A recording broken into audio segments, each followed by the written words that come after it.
Your brain is constantly gaslighting you into believing you are about to die, not because of a threat in your environment, but because it completely misread a single tiny shift inside your own lungs. You are sitting calmly on your couch, or perhaps walking through a grocery store, when a wave of pure, unadulterated terror strikes out of nowhere. Your chest tightens, your heart hammers against your ribs, and a voice in your head screams that something is terribly, horribly wrong. But there is no bear, no speeding car, no threat in sight. Nothing is actually happening.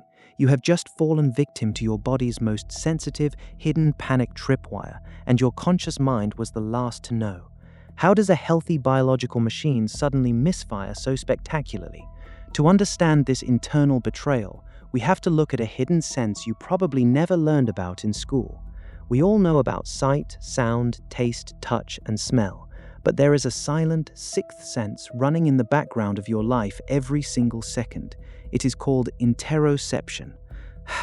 This is your brain's internal surveillance system, a massive network of neural sensors constantly monitoring the state of your inner organs, your blood pressure, your oxygen levels, and the microscopic vibrations of your heart. Let's look at how this plays out in real life. Imagine your brain is a highly secure command center, and your body is the surrounding territory.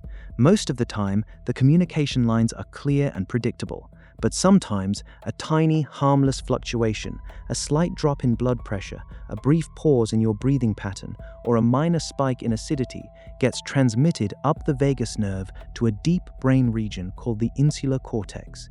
If your brain is already carrying a baseline of stress, it does not see this as a routine maintenance report. Instead, it sounds the ultimate red alert. In a groundbreaking study conducted by Dr. Sarah Garfinkel in 2015, researchers discovered something fascinating about the relationship between our heartbeat and our emotional processing. They found that when people were presented with fearful stimuli precisely at the moment their heart was contracting, a phase known as systole, their brain processed that fear far more intensely than when the same stimuli was shown while the heart was relaxing. Garfinkel's team proved that our brains are actively using the physical pulses of our cardiovascular system to calibrate how threatened we should feel. Let that sink in. Your heart isn't just beating faster because you are afraid. Your brain is actively deciding to be afraid because it noticed your heartbeat. It is a biological closed-loop system where the physical symptom actually precedes the emotional experience. Think of it like a home thermostat that has been wired backwards. Instead of waiting for the room to get cold to turn on the furnace, the thermostat senses a tiny draft, panics, and immediately detonates the entire heating unit. Now, let's go deeper into the rabbit hole, because there is one specific internal chemical trigger that acts as the ultimate master key for sudden panic. It is not adrenaline, it is carbon dioxide. Most people believe we breathe because our body is hungry for oxygen, but that is a biological illusion. Your brain actually does not care all that much about oxygen levels until they drop dangerously low. Instead, your breathing reflex is driven almost entirely by the buildup of carbon dioxide in your blood. When carbon dioxide rises, your blood becomes slightly more acidic, and deep within your ancient survival brain, there is a tiny, highly specialized alarm system designed to detect this exact chemical shift. In 2009, Dr. John Wemme and his team at the University of Iowa made a startling discovery about a specific receptor in the amygdala, the brain's fear center. They identified acid-sensing ion channels, or ASICs, that are direct carbon dioxide detectors. When carbon dioxide levels rise even a fraction of a percent, these channels literally open up, flooding the amygdala with electrical signals. The amygdala does not pause to ask questions, it does not check your surroundings, and it absolutely does not wait for your logical prefrontal cortex to approve its response. It instantly fires a cascade of chemical messages down to your adrenal glands, releasing a massive wave of adrenaline. Suddenly, your heart is racing, your palms are sweating, and you feel an overwhelming urge to run. And the most terrifying part? You did not even realize your breathing had changed. Have you ever caught yourself holding your breath while reading an email or scrolling through your phone? This is a documented phenomenon known as email apnea. You are focused, you freeze, and your breathing shallowly halts. Your carbon dioxide levels tick upward. The acid-sensing channels in your amygdala detect the slight drop in pH, and boom, a wave of unexplained dread washes over you while you are doing nothing more dangerous than reading a message from your boss. Your body created the panic out of thin air, and your mind rushed to find an explanation, assuming you must be terrified of the email itself. It is a profound misunderstanding of our own biology. We mistake a chemical fluctuation for a psychological crisis. Once you realize that sudden anxiety is often just a physical translation error, you gain an incredible power. You no longer have to be a helpless victim of your body's survival alarms. You can actively rewrite the software of your nervous system. Here are 3 highly specific, scientifically validated protocols to retrain your brain's internal senses. First, we must increase our carbon dioxide tolerance. Because many of us live in a state of chronic, low-grade stress, we tend to overbreathe, which actually lowers our baseline carbon dioxide and makes our amygdala's chemical sensors hypersensitive. To reverse this, you can practice a protocol called the extended exhalation sweep.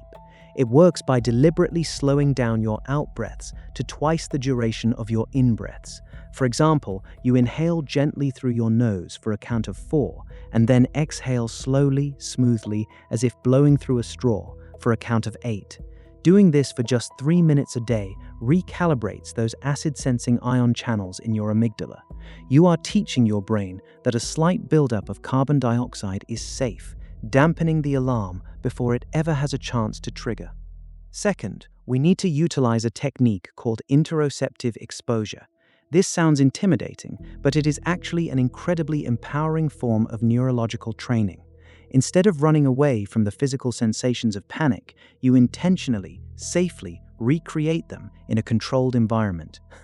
For instance, you might stand up and spin in a circle for 30 seconds to make yourself dizzy, or breathe rapidly through a narrow straw to simulate shortness of breath.